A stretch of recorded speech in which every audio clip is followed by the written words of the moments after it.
you guys were going to spur each other on. House full of artists. The lament of the few. I want to soar, I want to fly, I want to see how things look from on high. But what can I see with me in my eye? But now that it's made clear, you can brighten up and adjust your sight. The repetition of restating one's personal positions and intentions is what keeps a man captive, with no need for chains or shackles.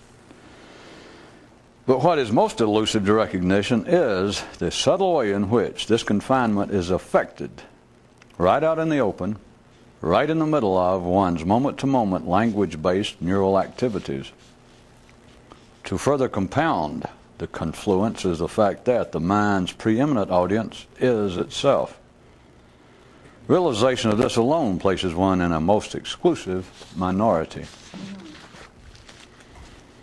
If an illness falls upon a man of such size that it totally engulfs him, it can never be diagnosed. It simply becomes him.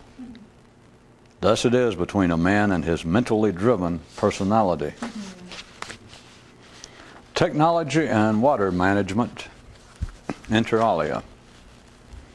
Men got the idea for reinforcing dams from noticing how they normally kept what seems to be themselves sane. The mind has two voices, one vocal and one not. Few are those who discover this fact, fewer still those making use of it. Okay, an extension of our definition of civilization and man's mental life. More and more about more and more which started out as nothing. Health Watch for a Monday. It is extremely difficult, if not impossible, to maintain one's neurally It is extremely difficult, if not impossible, to maintain one's naturally dazed neural condition unless one continually restates the situation. In all kingdoms do the people believe that upon the death of an enlightened one who has appeared among them, he leaves heirs, genetically and magically in touch with the same powers that originally produced his own awakening. There are those who dismiss this as simplistic superstition. While this could be so, it could also be something so complex as to confound the routine mind. There is a certain meal which cannot be served without it first being announced. Once upon a time appeared a small band of people who lost all taste for certain foods and became selectively deaf. The trick is not in holding your finger in the dike, but in skimming over the water.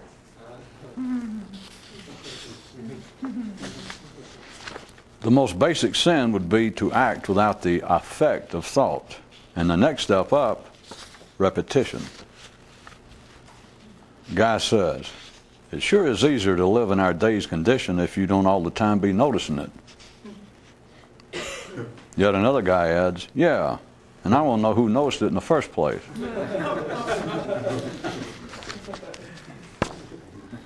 The beginning of all communicable mental diseases is the fact that one word follows another.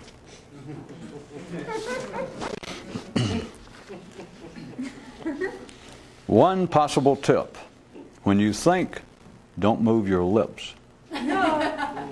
A possible allegory alert. Lips could be a metaphor. Life on the water. A poem. You can live fast or you can live slow. You can float downstream or try and swim up. But the man who knows the secret will turn into a hovercraft. In the magical land of myth realized, there is a certain ill which will only afflict a man if he calls its name. The first thing mystical knights are taught is to be silent. The thing they're taught before this is the location of where silence really counts. Although different people have different boats, they're all sailing at the same sea level. One man's prescription for how to think better. Never think of anything in particular. He says this does carry his personal unlimited guarantee, but only with a certain limited group of people. Once grown and well into a maturity well tempered by learning and experience, a certain mythical knight began to suspect that of all the advice given him by his warrior father, the deepest of all may have been, don't stare. Though it took him half a lifetime to realize the wider context in which this applies. Since no one knows what's going on in anyone else's head, you're safe saying you do.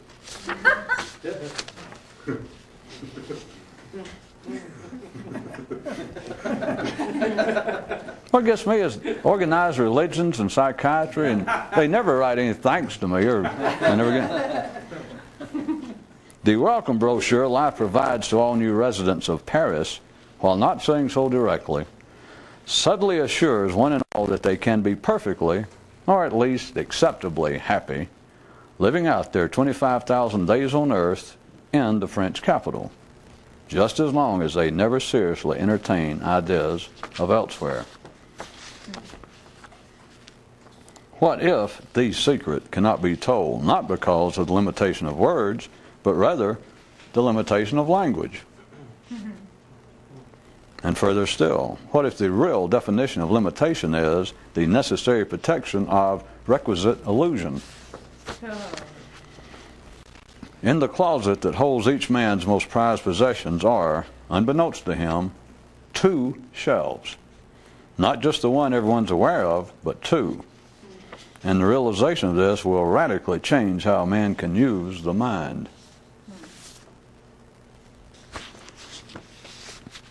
In silence is strength,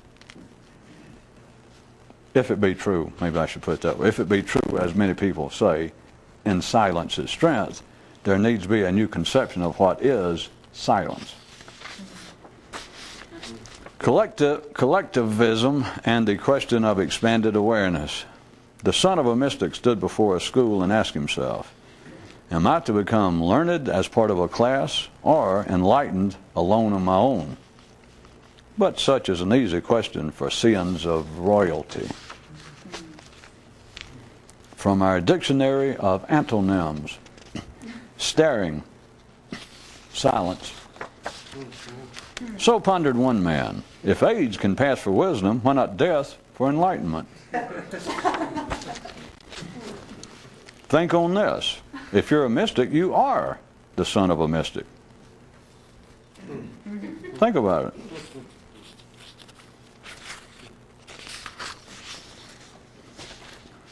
Unworthy of consciousness are intentions which are stated. To one who knows, or even one who's begun to strongly suspect, superficial thought probably comes as close as anything describable to acceptable thought. Although he was at the party all the time, he declined to make any comment. Okay, Monday's Health Watch, Part 2. One man's prescription for how to see better. Don't look anywhere in particular.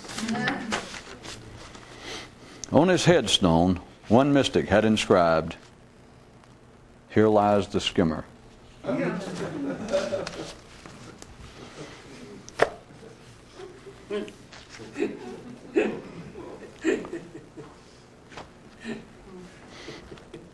Does anyone find it strange that there is no continuing, no systematic study of the one singular, most important characteristic of man, his mind, without it being simply shunted aside as an attack on anything? I tried to get you to consider a few nights ago, if you really think about it, there is no real study of the human mind. The very thing that would proclaim to study it, well, first some people might say psychiatry, but that is always involved per se with malfunctions of the mind, as I would call it, with the pathology of the mind. So if you ease up a little bit academically and verbally, I assume that ordinary people would say, well, psychology is the bailiwick to which you are, or for which you are searching. For that is indeed the study of the human mind. And it's not. Nobody notices it, but it does not study the mind. Some years back, surely someone would have said, well, philosophy. That was the whole purpose of philosophy, is to discover, to study the human mind. If you'll think for a second, and there's a purpose of me bringing this up several times, there is no such systematic, continual. There just is no study directly of the human mind. And every time that there appears to be, such as whenever the first occasion the word philosophy was mentioned, or the first time that psychology took on an apparent codified significance, and that they did indeed describe it, that the purpose of this is going to be the study of the human mind. It didn't last, I'm not sure, it was somewhere between 2 hours and 2 weeks. Or until they got some decent advertising and word of mouth and people came around to ask what it was, and by the first time the public began to ask some man, well, exactly how are we going about studying the human mind, he immediately chickened out. Because he immediately recognized that he had no idea. All he did was come up with the idea that I have a new term, psychology. And people said, what is that? And he said, well, I think it's about time. My goodness, here it is. We've been humans here in the Western world and civilized for 3,000 years, 2,500 or 3. And I think it's time that we had a discipline. Turn it into a real science to study the human mind. And I guarantee you, whoever at that time came up with it was able to probably quit his day job for a while, until people showed up and said, well, that is amazing. It's astounding that we haven't had anything like that. And how fortunate for us for you to be here at this time and to think of it, to realize the problem, and to come up with the beginning of a systematic discipline to study the human mind. Where do we start? And he immediately had to run for his life. Or in the case of academia, he had to immediately grab a clipboard and start coming up with statistics. Because no one can go anywhere with it. And when I say you do not find it strange, it is not, as I said, an attack on somebody. Because once you see that, then you should ask yourself, if you're the right kind of person, you should slap yourself around. Not psychology, not philosophy, but you should slap yourself around and think, well, why haven't I done it? What have I been waiting on? Why didn't I realize that no one does it? The closest thing, put it another way, ordinary men are not interested, ordinary men are interested only in the output of the mind and its nature and operations. How about everyone who believes that there may be some knowledge that is of an extraordinary nature, people who believe in the conspiratorial notions of groups of people know the secret of life, or people from other planets, or that there is some kind of direct link through Adam, to use Western mythology, from God himself, that the secret is still known, or that Jesus had children and they're still alive and they know the secret, or that Muhammad, through the various branches of his family, that they still carry the ability, as they call it, of revelation. Or in the West, it would be carry the seed of grace. That is, they carry the secret knowledge of what life is about.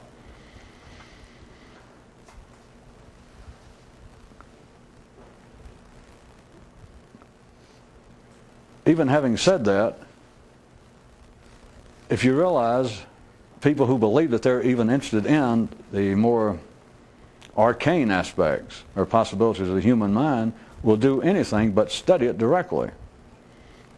That men end up studying and showing only interest in the output of the mind, which is one of the reasons, or one of the purposes of me trying to get you to look in a certain way at that which I've labeled personal anecdotes, institutional reality, the apparent significance or the apparent importance of linearity, of there being some sort of succession between people, that there's some sort of secret passed along, or that even out in the ordinary world, that it's important for someone to be able to quote others, that you know your history, that you're just not out there shooting from your own hip or lip, that you can drag up the thoughts of other men, that you're well read, that there seems to be the necessity of some sort of continuing fabric.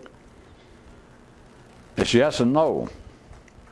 Because the first no should be that even if there's some yes to the importance of that, it's why doesn't a man ask himself, well, why do I not look at my own mind, the operation of my own mind, rather than to go out and study the works of a Freud or a Jung or of anybody, or a Descartes or a Plato? Why do I worry about what someone else has thought when I do not even know how the mind operates? There is absolutely no doubt that people are interested in the output of the mind. We would not have science, technology, we wouldn't have any entertainment, there would be no gossip magazines or civilization, unless people are interested in the output of the human mind.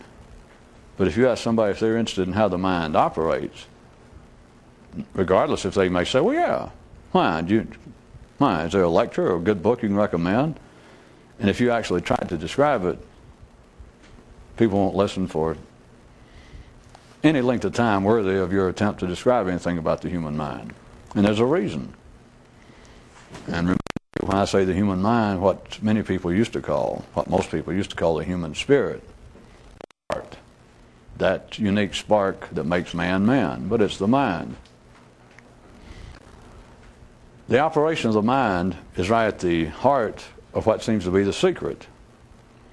That it's not some specific piece of knowledge that's hidden. Well, that's not the point. It's the fact that people do not know how the mind operates. And if you knew that, if you would just take a kind of unnatural study of what seems to be the nature of the mind, what's going on right in your head continually, and some of it is so blatant, some of it is so obvious, some of it is so blunt. I don't want to overdo it in melodramatic verbiage. There are things that are going on in everyone's mind. There are operations. When I say things, I don't mean the content, because that's irrelevant. But there's ways in which the mind operates that you have never heard, you have never read, and it's right there in your head. You didn't need a book. Contrary, you could read every book in the libraries of the world right now that say the human mind and how it works. You could read every book under the mind listed in all societies, and there's going on in your mind that is in no book. That's just going on right now.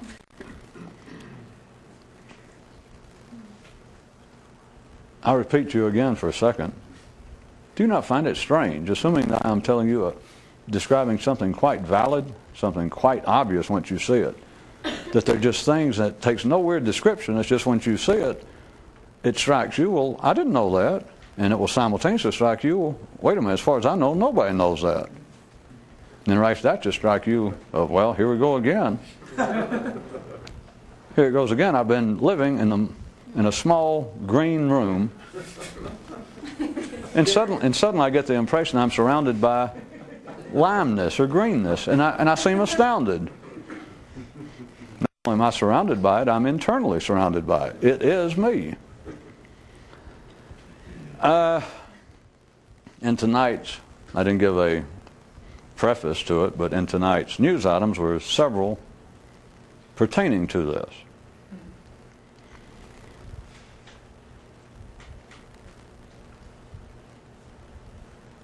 This pause is debating how much to say.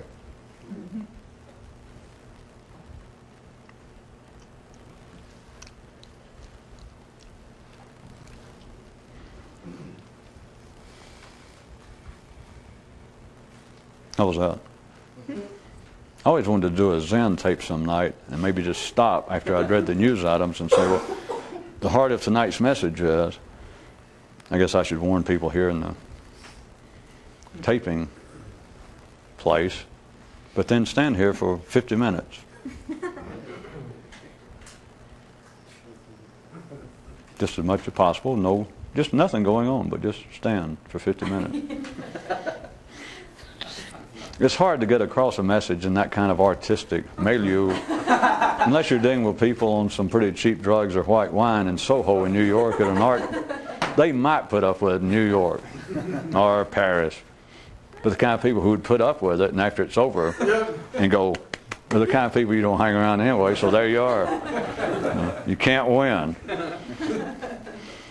But it's just as well I did, or if I had prefaced and said, well, what I should do, that the closest or the most pertinent message I would have after I wrote the news items and after I had a particular general thrust or idea in mind tonight, if I had read the news items and say, now here is the most pertinent thing I could add to tonight that we have, and I'd look at the clock, so we have 50 minutes left on the videotape for the stations.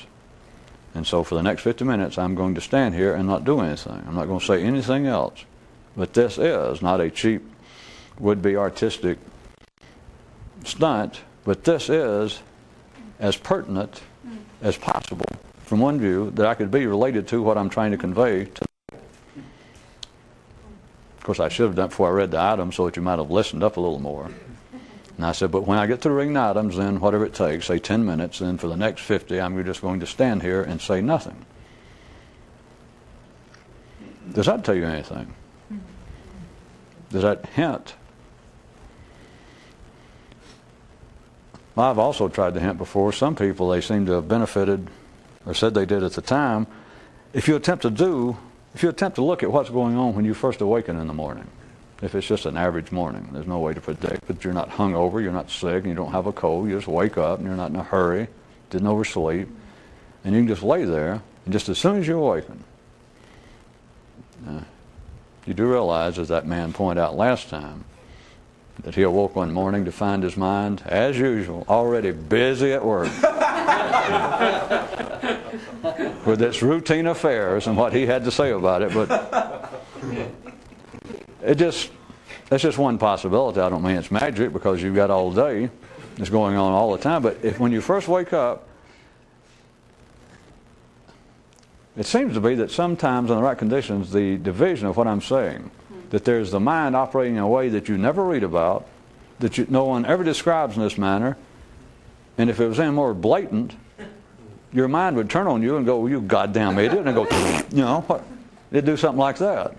Because you see it and you think, well, my God, it only took me 40 years to realize that, or however old you are. In a sense, what I'm saying, this is just one stage. I'll give you, how about this? There was a news item before I go any further that said that in the closet that holds each man's most prized possession is, unbeknownst to him, 2 shelves. Not one. That seems to everybody. I mean, one, everybody sees that there's one. Not one, but 2. Going back to whatever I was talking about. I could also add, taking another course, the kind of apparent pathology, the illnesses, the disturbances of the human mind can all be traced, not with ordinary people, but once you see it, can all be traced with not understanding how the human mind operates.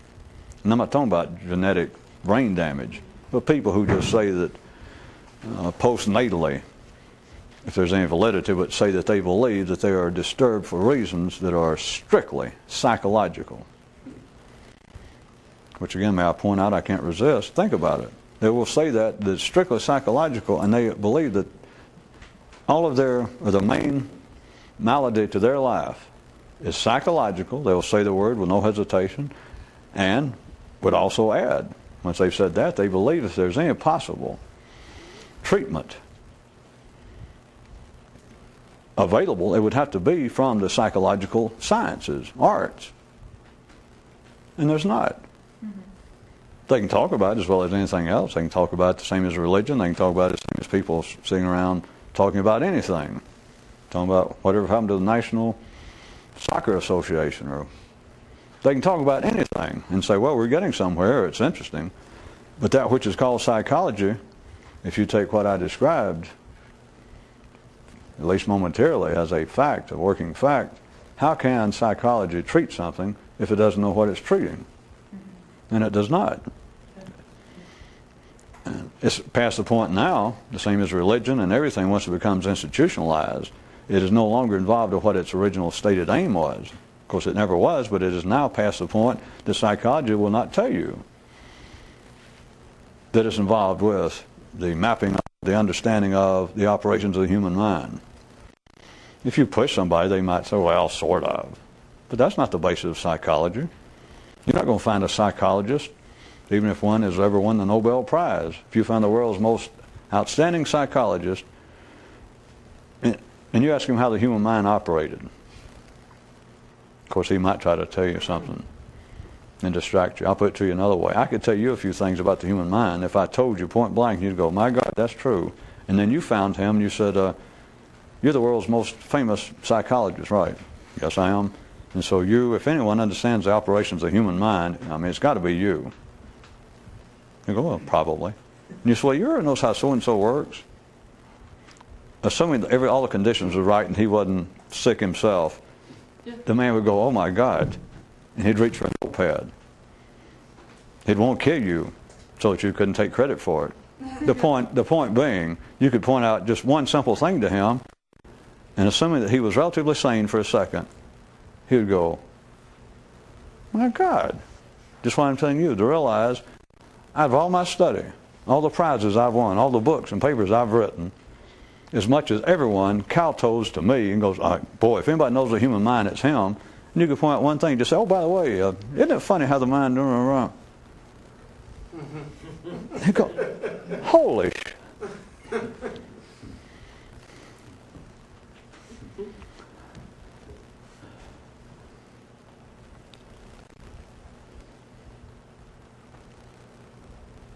Did anybody notice that several items tonight had to do with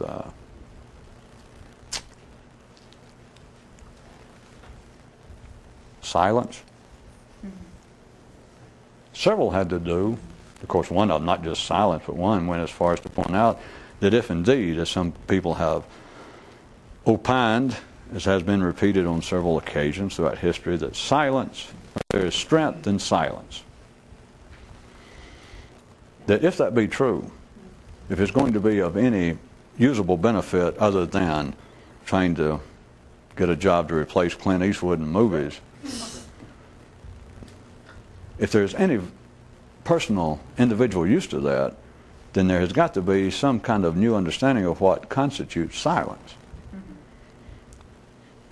Or as always, if there is some extreme authenticity to the idea of strength and silence, my joke about Eastwood, which I've went before, is the fact, an old story, that the real behavioral, that is the cheap, the simplistic heroes of history are always, as they used to say in Hollywood, the strong silence type. They went ahead and just threw in the modifier for you. But up before the days of West Coast celluloid, already throughout history and fiction, it was represented. It was just unspecified acceptance of the fact that a true hero, a true knight of any stripe, was not a palaverer, was not a blabbermouth. I mean, you just can't imagine Sir Galahad or whoever, the kind of guy that between battles or something, he just sits around and just drives people nuts talking. It just, you know it's not true. And so in one way or the other, it has been throughout the world, east and west, is a very old idea that in some way true leaders, the true king, true royalty, true warriors are all silent. Strength in silence. But that has always been to it. Well, it refers to no more. No one looks for any further depth to it than behavior. They never do. What I pointed out was that if that be true, if there is validity to that in the sense that might be of some use to us, to the few people, you've got to have a new conception of what silence is. Yeah. Shutting your mouth is relatively easy. If it's not, there's always Blabberers Anonymous or some support group, I guess. The point being, if a man has any extraordinary potential at all, you can finally shut up. You can cut down to a large degree on actual physical flapping of one's lips. But as I said, if that's all there was to it, you'd just be looking to replace John Wayne or somebody in the movies. The idea of silence has got to be something else.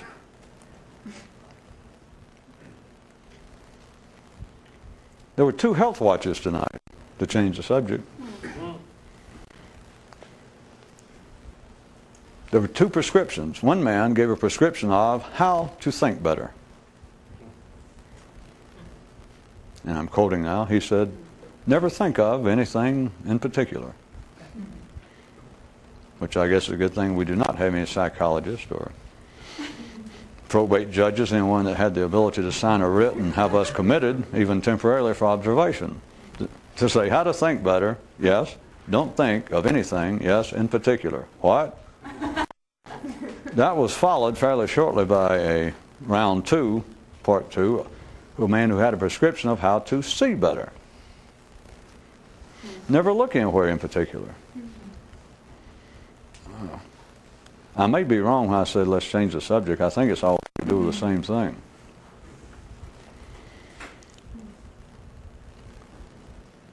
Not knowing how the mind operates, I'll be more.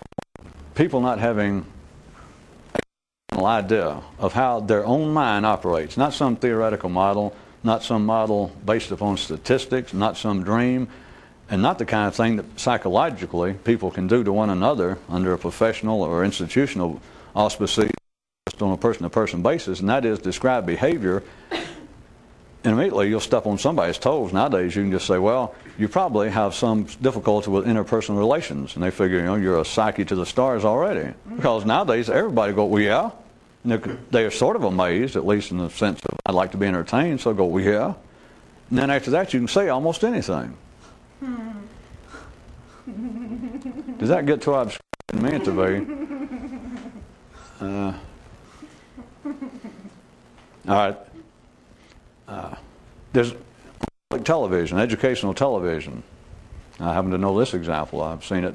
There's continuing. It's been going for years. There's a series of 1 or 2 psychologists, counselors, who will stand on shows that run about an hour with a studio audience, and all they do is turn around and some planning, he had to, but at any rate, we'll just start taking off about the kinds of problems we have nowadays. Alcoholism, sexual abuse, high divorce rate, streets. I mean, you just start going and people, yeah. And after that, it is taken to be some sort of expertise, but after that, almost anyone with a walking around degree of verbal sophistication nowadays begin to say anything after that, and other sophisticated people will begin to make notes as though they're something, as though this is of some significance, when it is none. Not insofar as to be able to help me, no. This may be able to help me. This may help me with my problems, no. And I've stopped along the way for a long time pointing out that you need a different concept of what is cure, what is treatment, what is problems, because in the circular, cannibalistic, self-nourishing of the parade of humanity in general, intellectually speaking, there is no cure, there is no problem, there is no, in one lifetime, individual malaise that must be treated. Because your malaise, now your mental problems, if you have one, the ill, is so all-engulfing to an ordinary person that it cannot be diagnosed. Oh, now it can be. All you got to do is go find a psychologist or psychiatrist or a rabbi and say, well, I feel as though so-and-so has happened to me, and you describe it. And all you're doing is you think you're describing an ill. Like, well, alcoholism. I cannot motivate without drugs in my brain. Or I can no longer get along with my wife. This is my 4th wife or husband. I cannot seem to get along with other people. And it cannot be diagnosed. And the proof of it being is other people will diagnose it. But they're making a mistake. That in a sense, in a wider view, they're making a mistake because that's why it cannot be cured. It is not an ill. It is not a malaise. It is the person. And the closest thing to a treatment would be if somebody suddenly understood how the mind works and understood why the person says it's a problem. Because the reason it is, now remember, this is from a very specialized view. It's not to cure the ills of humanity since it has none. But from a view that you can find yourself by understanding how the mind works, then you see why people believe they individually have a problem that is down there all-consuming, as they would put it. The way I put it, it is consuming. It will engulf them to such a point, or if it does become that sizable, then it can no longer be diagnosed. And that, I did not add that just to say that it makes it now incapable or beyond the grasp of understanding of professional mental health workers. What I meant was now the person cannot separate himself or herself from what seems to be the problem. They are it. It is them. And if they were one of the few of whom I keep trying to reach, the whole situation would change. I hesitate to say that they would be cured, but they would, but it sounds now that I've already kicked that in the ass. The whole situation would drastically change. Their view would change so radically that it's, if they just realize how the mind operates. If they saw for themselves there are one or two, but tonight I have in mind one of the blatant, in your face, up your nose, how much closer can it be to you than your own brain, aspects of the mind, the way it operates continually, that no one realizes, that if they saw that and could hold that awareness, but if they saw it and had some continual remembrance of it, the idea of you having, or that person having, an individual mental problem of some kind is shaken, what radically means, to its very foundation. You are hard pressed, and you almost have to take drugs or hit yourself with a blunt instrument on the head for long periods of time to go back and believe that you have a problem. Because then you're down there on the road to being a mystic, or want to be, because it's not that you have a problem. No, the only problem you have anymore is you realize, I'm in the thorns again of forgetting what the basis of it is. And so the only problem you have is how bad your memory is, how stupid you are, or put in a more scientific way, how much you are part of the universe, how human you are.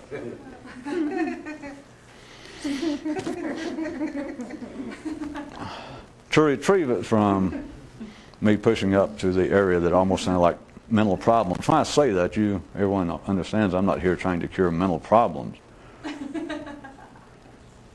And I do not want it to sound like that, even to you people. But when I say mental problems, it is the actual, that's the simple version, that's the civilian's version of a man wanting to be more conscious. Because to those attempting this kind of activity throughout the ages, they may start off thinking it's a problem, but you get over whatever the word was at the time and place. I assure you that a young Chinese, Tibetan, Italian, Aztecian lad of 5,000, 7,000, 2,622 years ago, wherever it was, the idea of a real wired up son of a mystic, the idea of it being a problem, he gets over that very shortly. You just do. You realize it's not an affliction and it's not a problem, and that's sort of simultaneously with realizing that no one around you even knows what you're talking about. Or they seem to understand the first part when you say, I got a serious question about the nature of life and existence. And the priest and everybody goes, very good, what is it? And you ask them point blank. And they go, oh, no.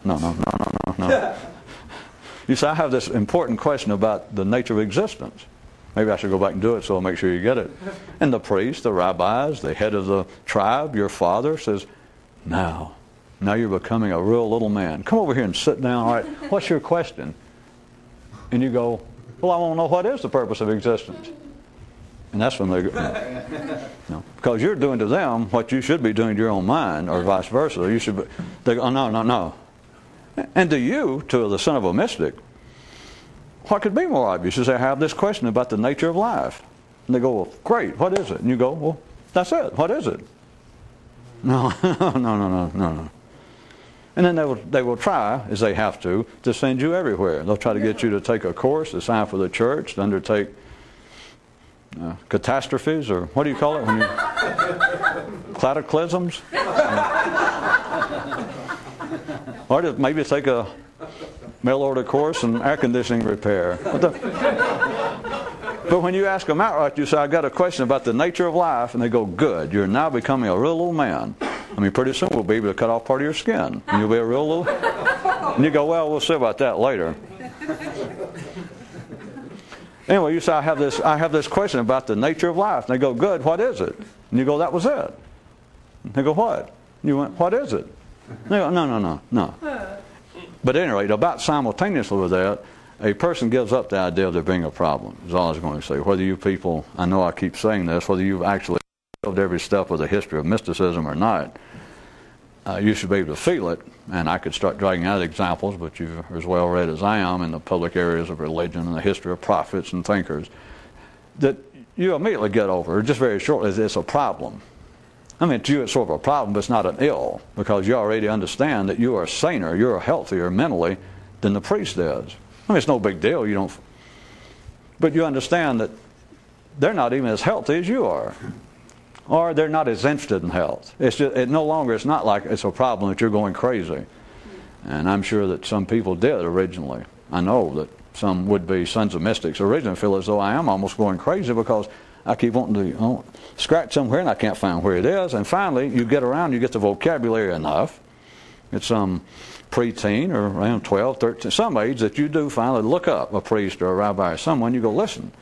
And you now have the language. You're just sure. It may take you stumbling around and read a few books, hear a few things at church or synagogue or somewhere, and you hear, and you go, yeah, they're all around it. And then you go single out somebody.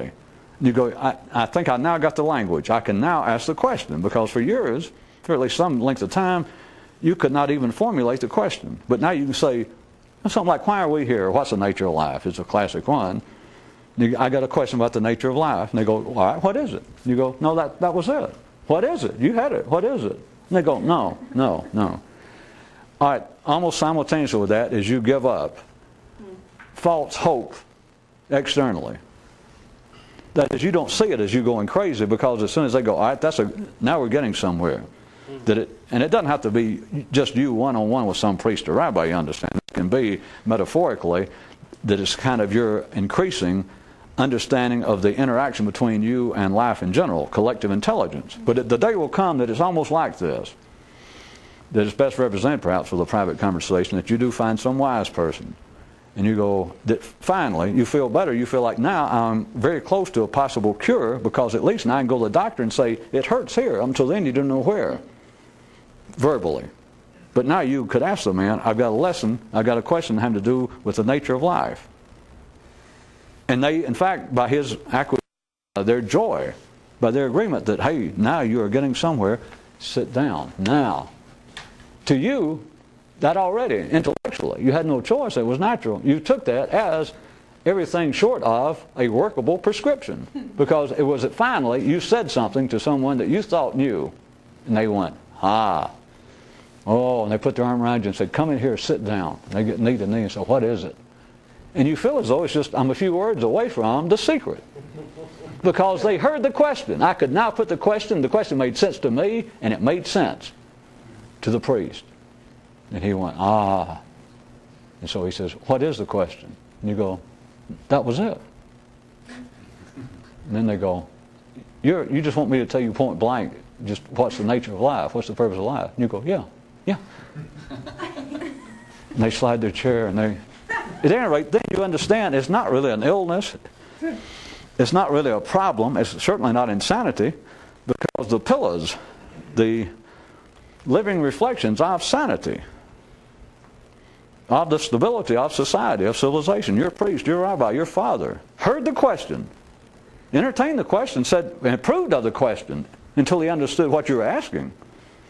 That you weren't going to ask something to where, you were asking it point blank.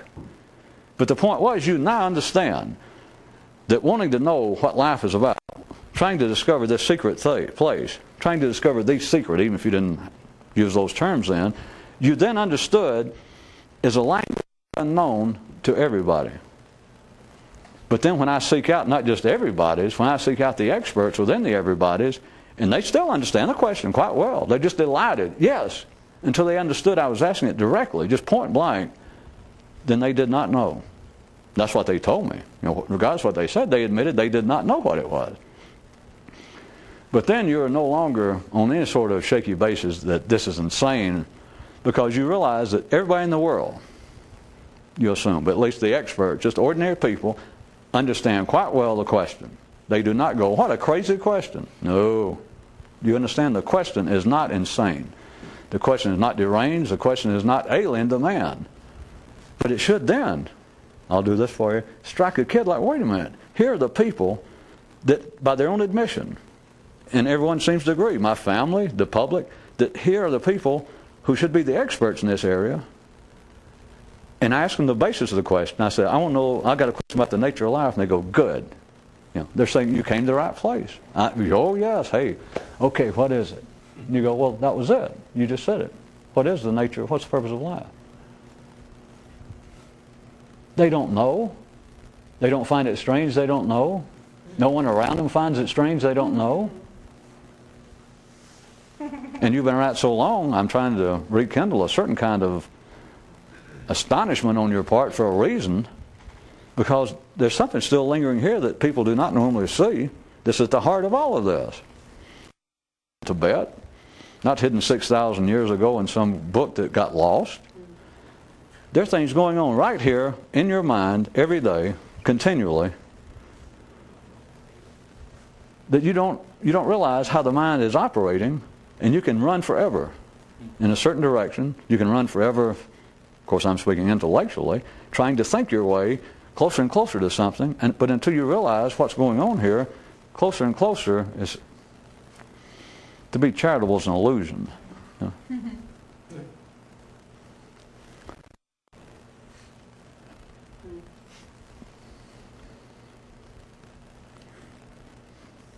Well, let's change the subject. Why do so many of the, all across the planet again, throughout all chronological sectors, have there been, and still are, programs, disciplines devoted to silence? That's the easy one. Go off and hang around a bunch of other people interested in spiritual matters or self-development. But the main thing you do as a group is what? Don't talk. Okay? And there are people that immediately strikes them. Then you might say perhaps apparently a bit more refined, within perhaps those same disciplines is the attempt to meditate. And prayer is sort of like the other side, in case you never thought. Prayer is still, I point out to you, as an attempt to sort of control the attention, to pinpoint attention. Meditation seems to be an attempt to pinpoint attention, to bring it under some sort of control, and to, in some way, still something going on in the mind, or just the jumpings and ramblings around the mind. All of that is based upon what I'm hinting tonight of a certain, normally unrecognized, but just, may I repeat myself, blatant, it's a 2-ton wart on a woman's nose, something going on in the human mind that you can sit forever think, well, I'm going to pray to great mystical gods, or I'm going to chant mantras, or I'm going to look at these hieroglyphics or these symbols I have painted between my toes, or I'm going to... No matter what you do, that I'm trying to meditate, I'm trying to calm the mind, I'm trying to focus the mind, I'm trying to reach Buddha mind. All of that is not necessarily a waste of time. But you have may I be so bold as to hint or suggest to you that there is a serious drawback in this effort over the fact that people simply do not look up in a certain way and see what's going on in the mind that would make the rest of this make sense.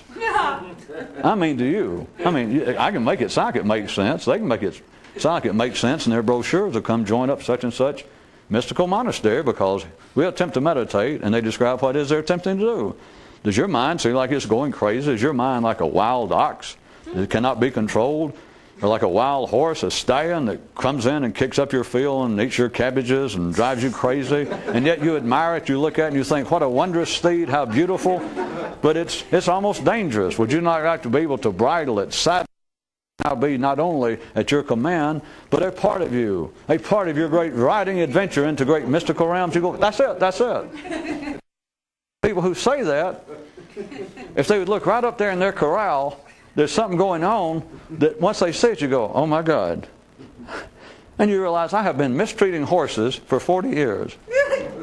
Or, horses have been mistreating me. I've been trying to ride, I'm just going to start making them up. I've been trying to ride horses with a saddle on upside down. Or I have been riding horses, and I've been mistaking the tail for the mane. I have been riding horses, except half the time the horses were riding me, and me hollering, "Giddy up," and thinking I was...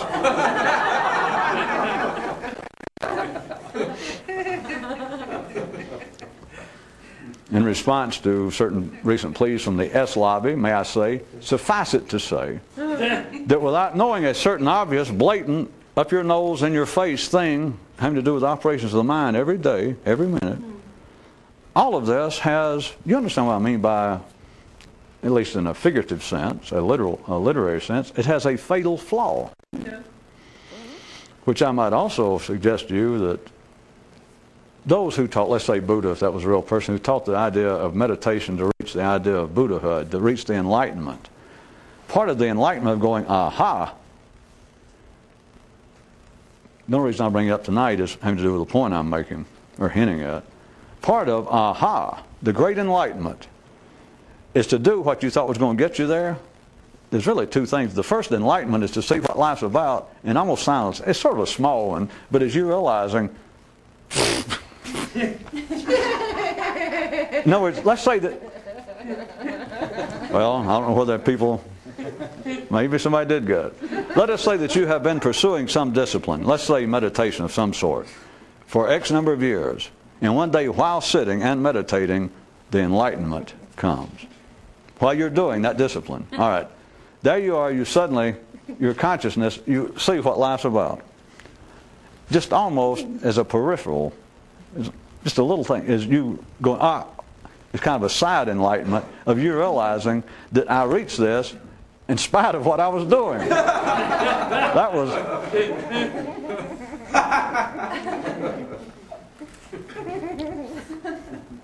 So as to not even verbally mislead, remember I just said a few minutes ago, it's not that those are completely without value. I don't mean that there was some specific flaw in the discipline. It's not the flaws in the discipline, it's the flaws in men not understanding how the mind works and what it means that you did pursue something. Let's say the meditation. Many people, it doesn't help at all, they say, and then a man here and there, apparently while meditating, suddenly reaches enlightenment. But besides the real enlightenment of aha, there's kind of a small, just real quick one, because it's meaningless then. Who cares how you got there? But it is, you realize, because you realize then what's involved. You realize all of this, but you realize that I reached enlightenment almost in spite of doing this. You had to have been doing something, so it's not to pick on that. It was either that or, whatever you... But you realize the flaw of the approach to it. You go, because in a sense then you realize, if I had known this about my mind some years back when I first started meditating, I cannot help but believe that it might have gone a bit faster.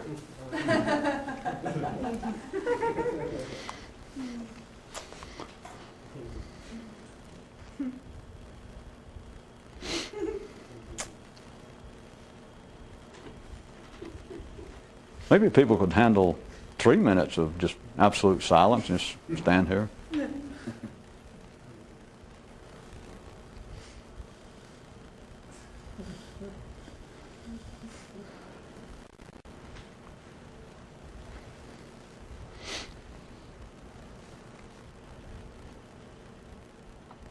Well, I heard a good news item the other day.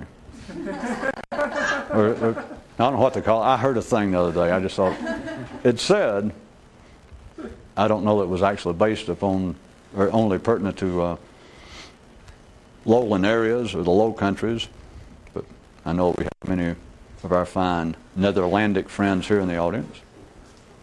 But it said that the trick is not in keeping your finger in the dike, it's in learning how to be a hovercraft, how to kind of skim across the water. But apparently when it comes to the improvement of the mind, when it apparently comes to the evolution of humanity in general, it is a continual matter of reinforcing and building new dams. That is, to take the kind of forces that would seem to be not necessarily conducive directly to the evolution of man, like our animal forces, militaristic aggressiveness in man, all sorts of things, plus nature in general. We're trying to harness it, but it's really the harnessing of man. But that is what I was representing tonight with the idea of dams, trying to reinforce them, build more dams, because the more dams you build, it is like holding back energy that we can use for other purposes. Will it actually be physical dams to create electrical energy, turbines, and we got make sure we got plenty on reserve, because we're going to increasingly need the power of electricity or some power. Two, if you get really slick, up there. which is what civilization is doing. But building a dam individually could also be like undertaking a specific mystical discipline. Do you think, well, I'm just too loose, my mind just wanders, and this brochure here says that they realize the same thing, that our mind is out of control. It's like this potentially great racehorse, a great beautiful stallion worthy of a mystical knight, but it's out of control. That's it. And so you go and you can undertake a discipline, but it's also like saying, well, we've got rivers running through us. They're just out of control, running out of the banks.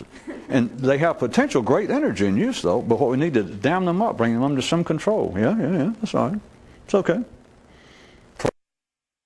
Damming up of psychological counseling. All right? But there's always a leak or you wouldn't live. Yes. And I'm assuming all you people know the stories of the boy in the leaking dike. And what I said I heard, okay, made up, was that the trick is not to keep your finger in the dike.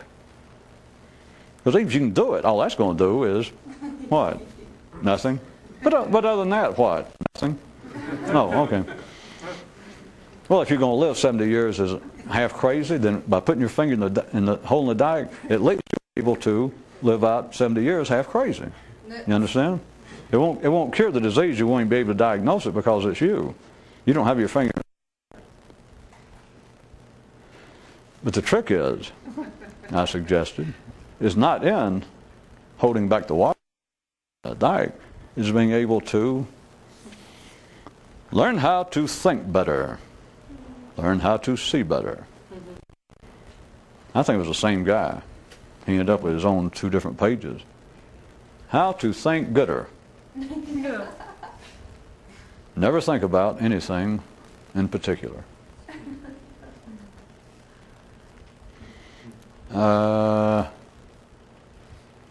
Since we're out of time, you might consider, how is that related to what I'm saying is something going on that your mind operates day in and day out in a way that you never notice? Specific way. You don't need any psychological study. You don't need anything. All you need is the ability not to stare at something. All you need is the ability not to look anywhere in particular, or the ability to glance up and go, oh my God.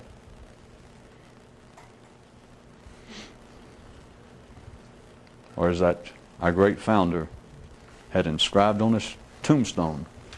Yeah. Here lies the skimmer.